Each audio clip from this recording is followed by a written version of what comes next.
প্রিয় বন্ধুরা, আসসালামু আলাইকুম।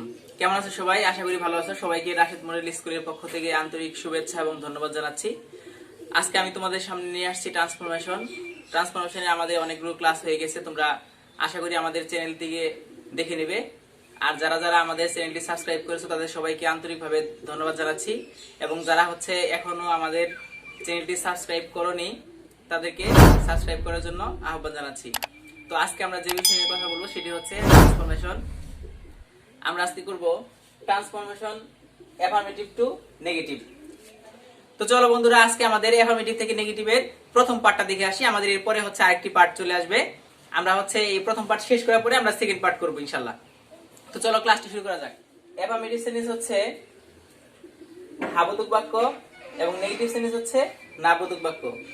আমরা হাবোধক বাক্যটাকে নাবোধকে রূপান্তর করব। তো আমাদের এইটুকু করতে গেলে আমাদের কয়েকটা নিয়ম ফলো করতে হবে। আমরা 1 নাম্বার নিয়মের মধ্যে যদি যাই, সেখানে আমাদের অনলি আছে। অনলি 3টা ক্ষেত্রে 3 ধরনের পরিবর্তন হয়। অনলি পরে যদি ব্যক্তি বা সৃষ্টিকর্তা থাকে তাহলে আমাদের হবে নান বাট। অনলি পরে যদি বস্তু থাকে তাহলে হবে নাথিং বাট, এবং অনলি পরে বয়স বা সংখ্যা থাকলে হবে নট মোর দেন। আমরা যদি একটা एग्जांपल লক্ষ্য করি তাহলে দেখতে পাবা, only Allah can save us from COVID-19. একমাত্র আল্লাহ এবারে আমাদেরকে এই কোভিড-19 থেকে রক্ষা করতে। এই সেন্টেন্সটায় অনলি পরে দেখো সৃষ্টিকর্তা আছে। ব্যক্তি অথবা সৃষ্টিকর্তা থাকলে আমাদের কি হবে? নান বাট হবে। তাহলে নিঃসন্দেহে আমরা এখানে কি দিয়ে শুরু করতে পারি? নান বাট, অর্থাৎ অনলি এর পরিবর্তে আমরা কি ইউজ করলাম? None but. তারপরে ঠিক যা আছে তাই। কি আছে? Allah can save us from কোভিড-19। তো আশা করি আমাদের এই নেগেটিভ সেন্টেন্সটি হয়ে গেছে, বুঝতে পারছো। এবং পরের সেন্টেন্সটি ঠিক, only the brave deserve the fair. এখানে কিন্তু অনলি পরে দ্য ব্রেভ, এটা হচ্ছে সাহসীরা।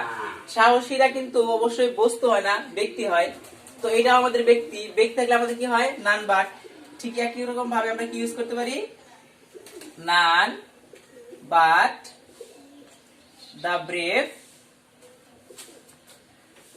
Deserve the fair. এই তো আমাদের এই অনলির পরে ব্যক্তি এবং সৃষ্টিকর্তা দুইটি एग्जांपल চলে গেল। আমরা বস্তু এবং বয়স নিয়ে আর দুটি एग्जांपल দেখাচ্ছি। পরের एग्जांपलটি হচ্ছে only money can help us in this crisis. এখানে কিন্তু অনলির পরে কি আছে? মানি আছে। মানিটা হচ্ছে বস্তু। আমরা জানি বস্তু আগে কি হয়? নাথিং বাট হয়। তাহলে ওই অনলির পরিবর্তে আমরা কি ইউজ করতে পারি? Nothing. Nothing but money can help us in this crisis। এবং পরের एग्जांपलটা হচ্ছে কি? I like only sweet।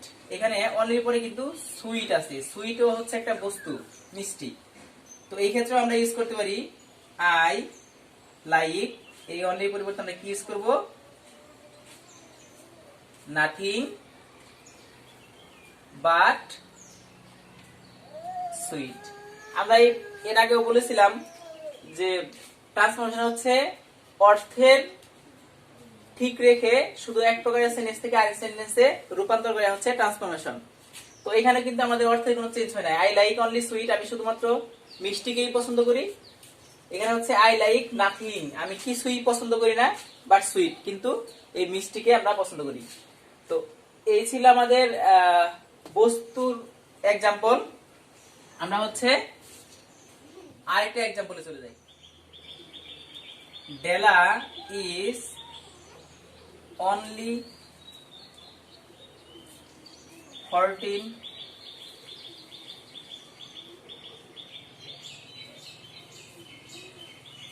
years old। Della is only 14 years old। এই সেন্টেন্সটি যদি দেখি আমরা, এই অনলির পরে কিন্তু কি আছে? 14, একটা সংখ্যা আছে। আমরা জানি অনলির পরে বয়স বা সংখ্যা থাকলে কি হয়? নট মোর দেন হয়। তো সেই ক্ষেত্রে কি হবে? ডেলা is অনলি পরিবর্তে কি ইউজ করবো আমরা, নট মোর দেন। তাহলে not more than 14 years old। ঠিক একই রকম ভাবে যদি দেই, I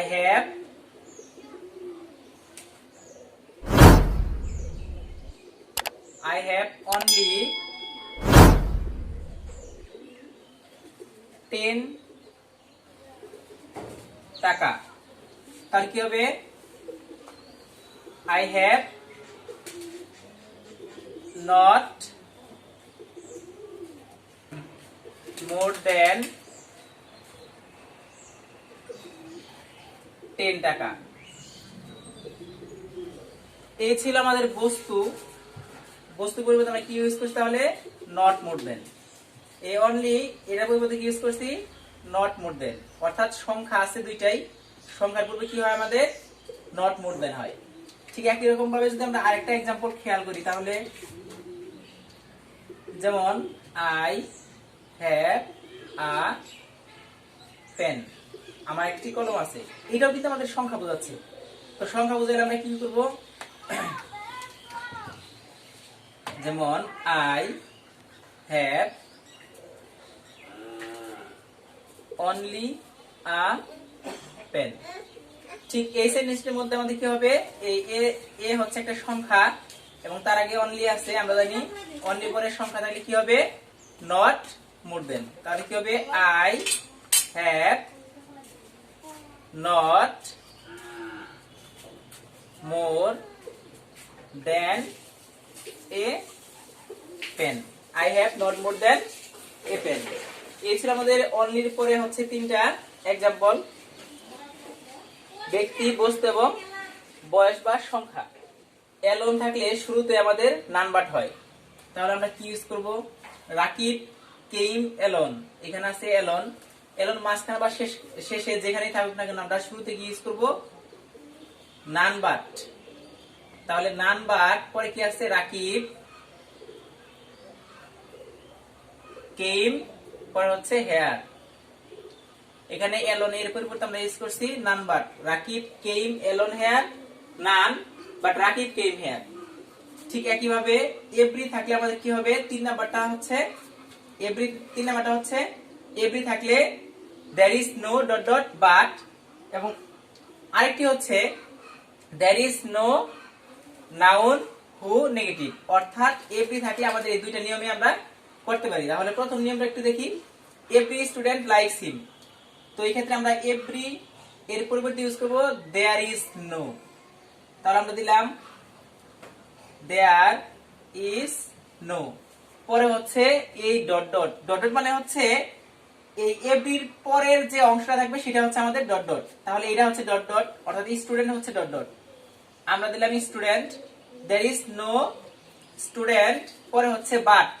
ঠিক এই যে ডট ডট আছে অর্থাৎ স্টুডেন্ট আছে, ঠিক তারপরে আমরা কি ইউজ করব, বাট ইউজ করব। তাহলে এভরি পরিবর্তে দিলাম there is no, ডট ডটের জায়গায় হচ্ছে এভরির পরের অংশ, এবং ঠিক এইটার অংশের পরে হচ্ছে আমাদের বাট, পরে যা আছে ঠিক তাই লিখবো। পরে কি আছে, লাইকস হিম, লাইকস হিম। দেন পরেরটা হচ্ছে আমরা অর দিয়ে যদি করি, এই গঠনে যদি করি, তাহলে কি হবে, এভরি পরিবর্তে আমরা হবে there is no, পরে আমাদের হচ্ছে নাউন। নাউনটাই হচ্ছে আমাদের এভরির পরের অংশ যে থাকে এটাই হচ্ছে আমাদের নাউন। তাহলে নাউন কি আছে, স্টুডেন্ট, পরে আছে হু, যেহেতু আমাদের স্টুডেন্ট হচ্ছে ব্যক্তি এই কারণে আমরা কি ইউজ করব, হু। পরে হচ্ছে নেগেটিভ, অর্থাৎ এই যে লাইকস হিম যে আছে, লাইকস হিম, আমি তাকে পছন্দ করি, তাকে পছন্দ করে। তাহলে এই যে এই পছন্দ করে না বানাইতে হবে, তাহলে আমরা কি ইউজ করব, ডাজ নট লাইক, পছন্দ করে না। লাইকস মানে পছন্দ করে, ডাজ নট মানে পছন্দ করে না। এখানে এস আছে, এস থাকার কারণে আমরা বুঝছি এটা প্রেজেন্ট ইনডিফিনিট টেন্স। আর প্রেজেন্ট ইনডিফিনিট টেন্স আমাদের যেহেতু পার্সনের দিক থেকে সে থার্ড পার্সন, স্টুডেন্টরা, এখানে আমাদের কি হবে, ডাজ নট হবে। তাহলে হু ডাজ নট লাইক, পরে আছে অবজেক্ট হিম। তাহলে প্রথম সেন্টেন্স হচ্ছে there is no student but likes him, এবং অন্য একটি সেন্টেন্স হচ্ছে there is no student who does not like him। আশা করি এই সেন্টেন্সটা বুঝতে পারছো। আমি নেক্সট एग्जांपले চলে যাচ্ছি। 4 নাম্বারটা হচ্ছে এভরি ডট ডট হ্যাজ থাকলে there is no dot dot without হয়, অর্থাৎ আমাদের এই এভরি এর পরিবর্তে আমরা ইউজ করব there is no এবং হ্যাজ এর পরিবর্তে ইউজ করব উইদাউট। তাহলে every student has a pen, every পরিবর্তে আমরা লিখলাম তাহলে there is no, এখন হচ্ছে ডট ডট, ডট মানে হচ্ছে এভরির পরের অংশ, এটা কি আছে স্টুডেন্ট, পরে আছে আমাদের উইদাউট হবে, কখন এই হ্যাজ থাকলে হবে উইদাউট, এখানে হ্যাজ আছে অলরেডি, আমরা এটা পরিবর্তে কি লিখব উইথ আউট, অর্থাৎ হ্যাজ থাকলে উইদাউট এবং এভরি থাকলে there is no, এই দুইটা হচ্ছে উঠে যাবে। পরে আছে কি এ পেন, লেখলাম হচ্ছে a pen, there is no student without a pen। ঠিক পরের সেন্টেন্সটা যদি খেয়াল করি তাহলে এখানে আছে এভরি এবং এখানে আছে হ্যাজ, ঠিক একই রকম ভাবে এই হ্যাভে এভরির জায়গায় আমরা there is no বসাবো, there is no, পরে আছে ডট ডট, ডটের মাঝখানে কি এভরির পরের অংশ কি আছে মাদার, এবং হ্যাজের জায়গায় বসাবো উইদাউট, এবং পরে আছে এ চাইল্ড, আমরা লিখে দিব এ চাইল্ড। এই তো নেগেটিভ হয়ে গেল, আশা করি বুঝতে পারছো। আমরা 5 নাম্বার রুলসে চলে যাচ্ছি। আমাদের 5 নাম্বারে আছে হ্যাড টু, হ্যাড টু থাকলে কি হবে কুড নট বাট, এবং আরেকটি নিয়ম হচ্ছে কুড নট হেল্প, ভার্বের সাথে আইএনজি, অর্থাৎ হ্যাড টুর পরিবর্তে যদি আমরা কুড নট বাট ইউজ করি তাহলে আর ভার্বের সাথে আইএনজি লাগবে না, কিন্তু বাটের পরিবর্তে যদি কি ইউজ করি হেল্প ইউজ করি, কুড নট ঠিকই আছে, শুধুমাত্র বাটের জায়গায় হেল্প, আর যদি হেল্প ইউজ করি তাহলে পরের যে ভার্ব থাকবে সেই ভার্বের সাথে আমাদের আইএনজি করে দিতে হবে। আমরা একটু খেয়াল করলে বুঝতে পারবো, এই হচ্ছে আমাদের had to, Rakib had to do the work, রাকিবকে কাজ করতে দিয়েছিল। তো এই ক্ষেত্রে আমাদের রাকিব হ্যাড টুর পরিবর্তে আমরা ইউজ করব could not but, could not but, পরে ঠিক যা আছে তাই লিখবো, কি আছে আমাদের ডু দা ওয়ার্ক।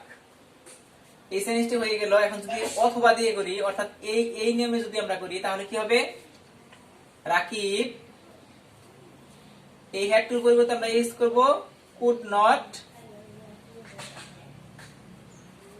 যেখানে আমরা বাট ইউজ করছিলাম আগে, কুড নট বাট ইউজ করছিলাম, সেখানে আমরা কি করব কুড নট হেল্প ইউজ করব। হেল্প ইউজ করার পরে আমাদের এই যে ভার্বটি আছে, এই হ্যাড টুর পরিবর্তে আমরা কুড নট হেল্প ইউজ করলাম, এই যে ভার্বটি আছে ডু, তাহলে ডুটা কি হবে, এই দুইটা ভার্ব কখনো পাশাপাশি বসে না, তাহলে পরেরটা কি করতে হবে আইএনজি করে দিতে হবে, এটাই হচ্ছে রুলস।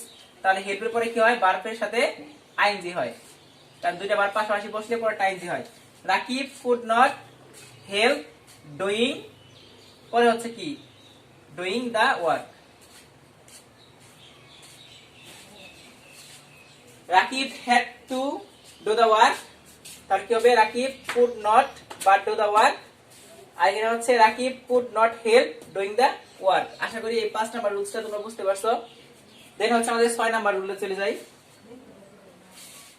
6 নাম্বার রুলটা হচ্ছে can, must, have to, has to, এই ওয়ার্ডগুলো যদি আমাদের অ্যাফার্মেটিভ বাক্যে থাকে তাহলে আমাদের নেগেটিভ করার সময় ক্যান নট বাট ইউজ করতে হবে, এখানে হচ্ছে ক্যান নট হেল্প ইউজ করা যাবে। অর্থাৎ আমাদের হ্যাড টু যদি থাকে তাহলে কুড নট ইউজ করব, আর যদি এই ওয়ার্ডগুলো থাকে তাহলে আমরা ক্যান নট ইউজ করব। ঠিক একই রকম ভাবে উই মাস্ট ডাই, আমরা অবশ্যই মারা যাব, এখানে মাস্ট এর পরিবর্তে কি হবে আমাদের ক্যান নট, তাহলে আমরা কি লিখব we can not but die, সেন্টেন্সটি কিন্তু হয়ে গেল। তাহলে we can not but die. পরটা হচ্ছে we have to love our country, এই ক্ষেত্রে আমাদের হ্যাভ টু আছে, তাহলে কি ইউজ করব উই, এই হ্যাভ টু পরিবর্তে কি করব ক্যান নট বাট, এই যে লাভ আওয়ার কান্ট্রি। ঠিক একই রকম ভাবে যদি আমরা কি ইউজ করি হেল্প ইউজ করি তাহলে লাভের সাথে আইএনজি করে দিতে হবে, অর্থাৎ কি লিখবো we can not we cannot help but loving our country। ঠিক একই রকম, কোনো পার্থক্য নাই।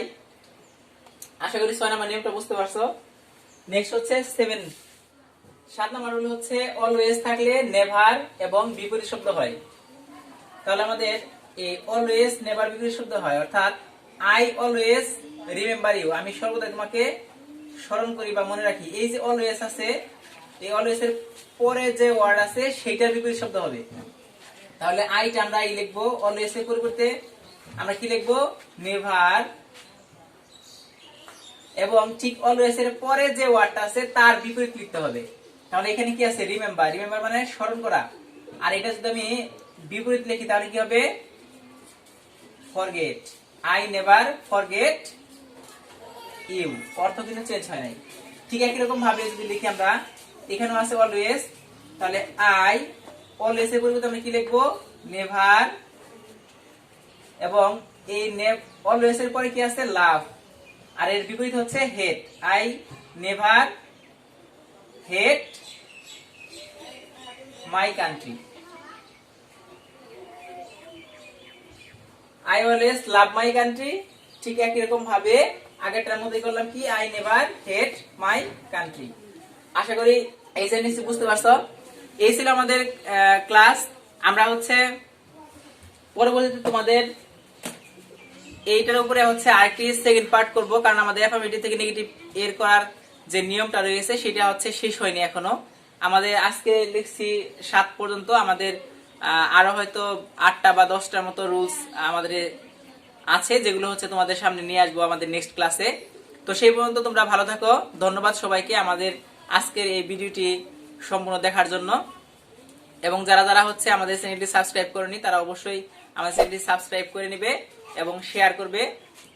কোনো মতামত থাকলে অবশ্যই কমেন্ট সেকশনে জানিয়ে দিবে। তো সবাই ভালো থাকো। আল্লাহ হাফেজ। আসসালামু আলাইকুম।